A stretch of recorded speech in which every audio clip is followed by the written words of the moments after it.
আসসালামু আলাইকুম my lovely viewers, welcome back to Shiuli's kitchen. Shiuli's কিচেনের আজকের পর্বে আমি আপনাদেরকে তৈরি করে দেখাবো চাইনিজ রেস্টুরেন্ট স্টাইলে চিকেন ক্যাশনাট সালাদ। এই সালাদটি খেতে এত বেশি টেস্টি হয় যে আপনি একবার খেলে বারবার খেতে মন চাইবে। এটি আপনারা ডায়েট সালাদ হিসাবেও খেতে পারেন। তাহলে চলুন কিভাবে আমি আজকে এই চিকেন ক্যাশনাট সালাদটি তৈরি করেছি তার রেসিপিটি আপনাদের সাথে শুরু করি। ক্যাশনাট সালাদ তৈরি করতে আমাদের লাগবে মুরগির মাংস। আমি এখানে মুরগির মাংসের বুকের অংশটাকে ছোট ছোট টুকরো করে কেটে নিয়েছি। এরপর এখানে দিয়ে দিচ্ছি হাফ চা চামচ পরিমাণ লবণ, দিয়ে দিচ্ছি হাফ চা চামচ পরিমাণ লাল মরিচের গুঁড়া, দিয়ে দিচ্ছি হাফ চা চামচ পরিমাণ জিরার গুঁড়া, হাফ চা চামচ পরিমাণ ধনিয়ার গুঁড়া, হাফ চা চামচ পরিমাণ আদা ও রসুন বাটা এবং দিয়ে দিচ্ছি 1 টেবিল চামচ পরিমাণ কর্নফ্লাওয়ার। এছাড়াও আমি এখানে একটি ডিম দিয়ে দিচ্ছি। এরপর আমি সবগুলো উপকরণকে একসাথে খুব ভালো করে মিশিয়ে নিচ্ছি। আমার এখানে মুরগির মাংসের সাথে মশলা ও কর্নফ্লাওয়ার মিশিয়ে নেওয়া হয়ে গিয়েছে। এখন আমি মুরগির মাংসটাকে তেলে ভেজে নিব। এজন্য আমি একটি ফ্রাই প্যানে পর্যাপ্ত পরিমাণে তেল দিয়ে দিচ্ছি। তেলটা গরম হয়ে আসলে আমি এর মধ্যে চিকেনটাকে দিয়ে ভেজে নিব।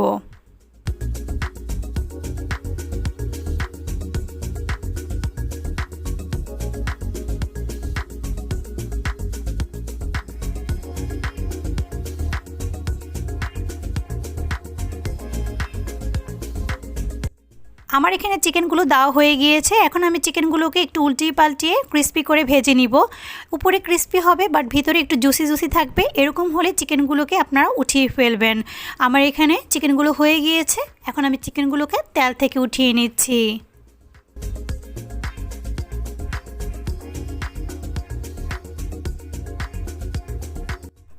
আমার এখানে চিকেনগুলো তুলে নেওয়া হয়ে গিয়েছে। এখন আমি চিকেনগুলো যে তেলে ভেজেছিলাম সেই তেলের মধ্যে দিয়ে দিচ্ছি কাজু বাদাম।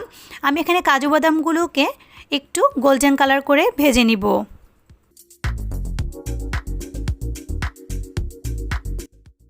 আমার এখানে কাজু বাদামগুলো ভেজে নেওয়া হয়ে গিয়েছে। এখন আমি কাজু বাদামগুলোকে তেল থেকে তুলে নিচ্ছি। আর ওই তেলের মধ্যে দিয়ে দিচ্ছি ক্যাপসিকাম। আমি এখানে 3 কালারের ক্যাপসিকাম ব্যবহার করেছি, আপনারা চাইলে 1 কালার ব্যবহার করতে পারেন। এরপর এখানে দিয়ে দিচ্ছি একটা টমেটো কুচি। এরপর এটাকেও হালকা করে ভেজে নিচ্ছি।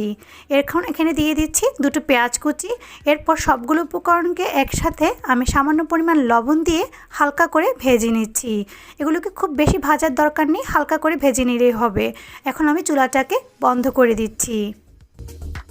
এখন একটি বাটিতে ভেজে নেওয়া মুরগির মাংসগুলোকে নিয়ে নিয়েছি।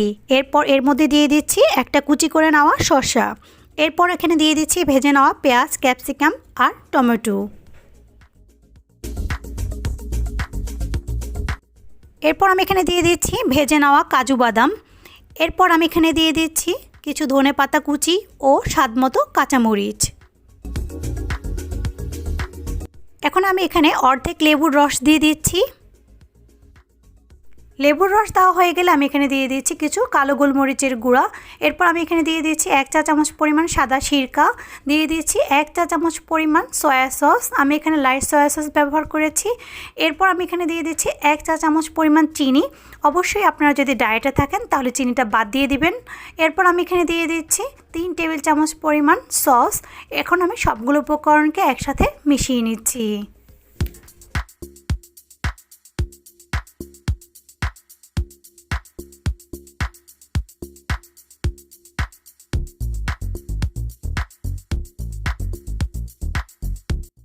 আমার এখানে সালাডটি রেডি হয়ে গিয়েছে। এখন আমি সালাডটিকে পরিবেশন করে দিচ্ছি। দেখলেন তো কত সহজেই ঘরে বসেই তৈরি হয়ে গেল চাইনিজ রেস্টুরেন্টের মতো চিকেন ক্যাশনাট সালাদ। তাহলে আর দেরি কেন, আজই তৈরি করে ফেলুন আর পরিবারের সবার সাথে ঘরে বসে উপভোগ করুন চাইনিজের স্বাদ।